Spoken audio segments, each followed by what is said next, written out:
Hi, welcome to this video about the Research Master Developmental Psychopathology in Education and Child Studies. My name is Lenneke Alink. I am Scientific Director of the Institute of Education and Child Studies, and I will be also teaching in the Research Master. So I will guide you through this exciting program in the next few minutes, and we'll start with maybe the most important question: what will you learn if you follow this program? So basically, you will learn all aspects of doing research in the area of child studies and education. So you will learn to come up with a research question, translate that research question in a research plan, execute that plan, collect your data. You will learn how to analyze the data, how to write it up, how to present your data, etc. And you will also learn how to evaluate, to critically evaluate empirical research, your own research, but also research of others.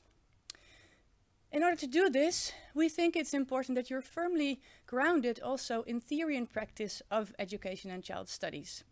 I will come back to that later, but you will have the opportunity to choose certain areas within the field of education and child studies and learn more about theory and practice. Because we think that if you're firmly grounded in that theory and practice, you're also able to generate research questions that are maybe relevant in science, in practice and policy, and translate those to research. And also the other way around, to translate scientific knowledge to practice and policy.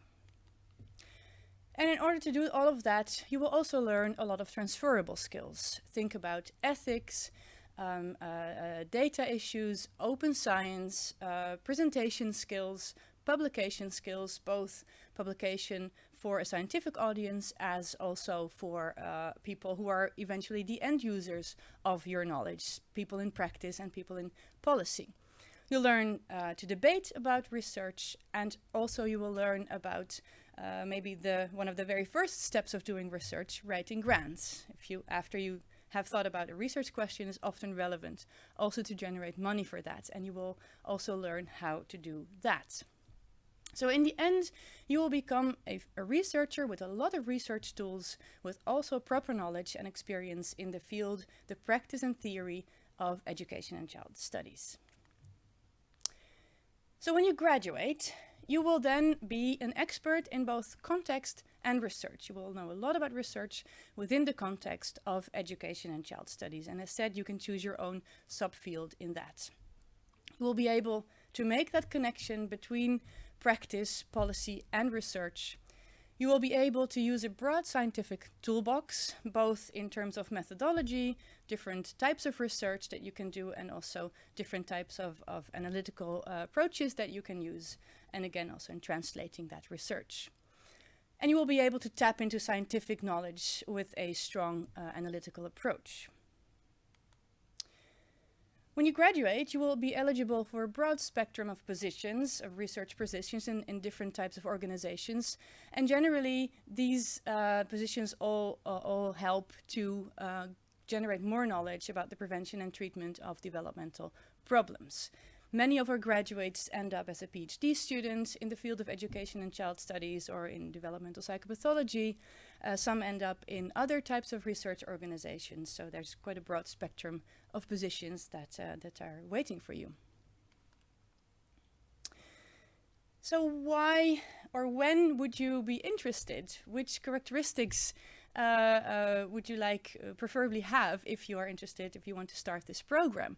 Obviously, you need to be a motivated, hardworking student who is primarily interested in doing research, but is also curious how things work. So we look for students who would like to, who have questions, who want to answers to these questions, and also often want answers to these questions, want to generate the answers themselves.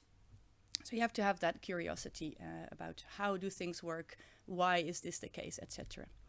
And obviously a student who is good at analytical thinking and wants to make the connection, as said, between theory and practice, wants to do that mutual translation, generate questions from practice, from policy, translate those to research, and again translate the research results to practice and policy. And we're looking for students who like a good challenge. It is a challenging program, but a doable program, I have to say. So then some more technical aspects of the entry requirements. You can also find those on the website. If you want to follow this program, you need to have a research bachelor's degree in education and child studies, or a field that is connected, a relevant field for this. You need to have had at least 20 ECs in research methods and statistics, and at least 60 ECs in subjects that are relevant for the field of education and child studies.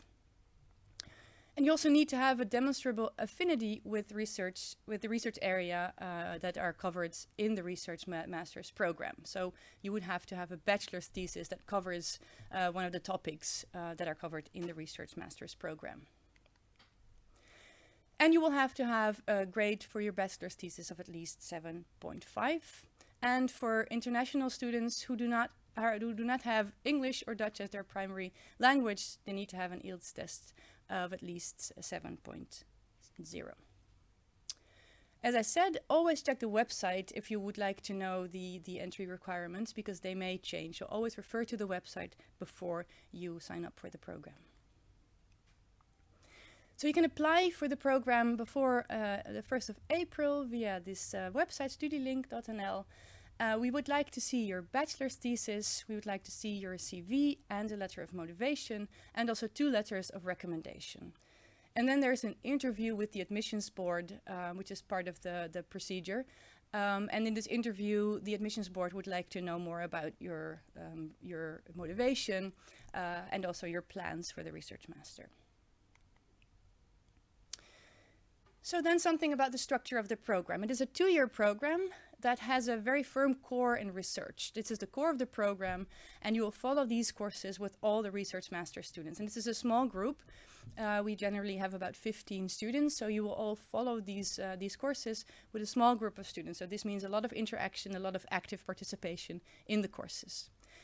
And obviously you will write your thesis, which is a big part, is the end product of your research master. And this is also a big part of research. You will do your own research or participate in a research project and collect the data, write your thesis, etc. And then there's a part about practice. There are 6 profiles, I'll come back to those. And those are courses that you can choose that have to do with the substantive matter of education and child studies. And there's an internship, a practical internship that you will also do. Again, to connect research and practice. We'd like you to do both of these things. So both firm basis in research and also knowledge about theory and practice that you can then integrate. So this is the curriculum. These are the courses that you will follow when you enter the program. You can also find these on the website, so I would suggest take your time and go through the courses and read the course descriptions so you really know what's waiting for you if you're admitted to this program.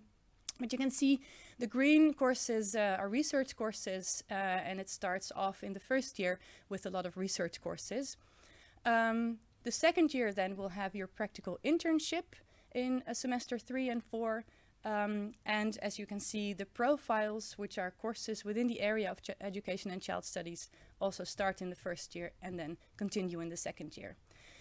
Your thesis also already starts in the first year, the end of the first year, and continues into the second year where you write up your results. So you start generally with some more practical data collection in the first year, and then in the second year you work on your thesis. So some examples of courses in research methodology. As you could see in the previous slide, there were lots of courses. I have 3 examples just to give you an idea of what you can expect. So the very first course that is waiting for you is the course Conducting and Evaluating Empirical Research. And this is a more hands-on course with lots of practice where you learn about the ins and outs of the most commonly used data analysis methods. And this will then eventually end in a bigger assignment that you will write. Another course on data analysis is the Applied Multivariate Data Analysis course.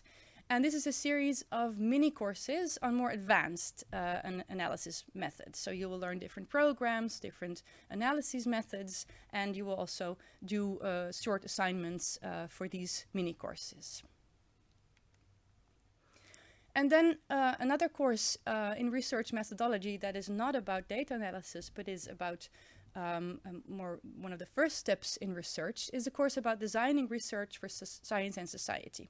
So here you learn about how to write a research grant. How do you write up your question? How do you write it up so that other people also think it's a good idea? And all the ins and outs of writing that research grant are covered in this course. So then the profiles. These are, as I said, there are 6 profiles that you can choose from, and these are all packages of courses. So each of the profiles consists of 5 courses, of each 5 ECs, so 25 ECs in total. For each profile, there are 3 compulsory courses from one of our master specializations, and then 2 additional courses that you can choose from a list. So you're free to choose any of those courses that you like, that interest you. And all of these courses are substantive, and they're about the theory and professional field of education and child studies. So there are 3 international profiles, and the courses in these profiles are also taught in English, just like all of the other research courses that I've shown. And these profiles are called Educational Science, Parenting and Child Development, and Applied Neuroscience in Human Development. And again, all of these 3 have 3 mandatory courses and 2 courses that you can choose. They're free to choose from the list. I've put the link on the slide here so you can follow that link and then you can see the specific courses for each of these profiles. There are also 3 profiles that have some courses in Dutch. These are called Forensische Gezinspedagogiek, Orthopedagogiek en Leerproblemen. These profiles are partially in Dutch because they are clinically oriented, so they can contribute to the Dutch NVO professional registration as basisorthopedagoog. However, there are also some entry requirements for that. So if you are interested in this, you can contact the study advisor to learn more about that. But these courses have sometimes guest speakers from the clinical field, cover clinical matter that is relevant for the Dutch context.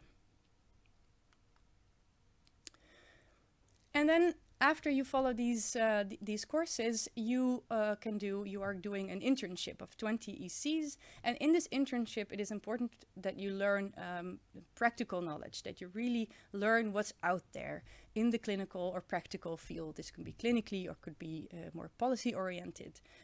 So you can do clinical or non-clinical internship. This needs to be in an external organization, again, because you do all of your other courses within the Institute of Education and Child Studies. You learn a lot about that institute, and we think it's very important to also go out to the world outside of the university and see what's out there, see which questions are relevant there, see how practice works, how other practical aspects work of the field of education and child studies. So you will have 2 supervisors for your internship. Supervisor within the organization that you are doing your internship in, and a tutor, which is a teacher from the university. You will have individual supervision and also group supervision in which you talk with other students and discuss each of your own experiences in your internships. And these can be very different internships, so you'll also learn a lot from other perspectives of students who are in a very different field, for example, or different field within education and child studies. Then as a final product, you will write your internship report, write how the internship went, and in that report you also make a connection between practice and research. And to make that connection even more clear, you will also write an internship assignment, which is a research proposal that has to do with your internship. So for example, which clinical questions are relevant in this internship? What needs to be researched still, and how can you do that? And then as a final product of your research master, you will write your thesis. This is a course of 25 ECs. And you will generally join a research project at our institute. And we use the master apprentice model for this, which means that you will closely work with the people in the research teams. And this can be, for example, a full professor, another assistant professor, a PhD student, and you will closely work with them and also be part of that research team for the time that you spend on the research, on your thesis. So what generally happens is you start your research thesis in the first year of your research masters, and you start with helping with data collection, and as time passes by, you will be more knowledgeable in that. And in the second year, you will often be very knowledgeable about the study and often function very closely with and next to the PhD student, for example. So you will continue your research data collection in the second year, and then also think about a research question that you would like to answer within this project. So you formulate your own research question, and then you analyze the data that you need for that research question. So you will function more and more independently as a researcher in that project, and you can then apply a lot of the research skills that you've learned in the past time in your research master. So during your research master, you will be guided by a team of supervisors.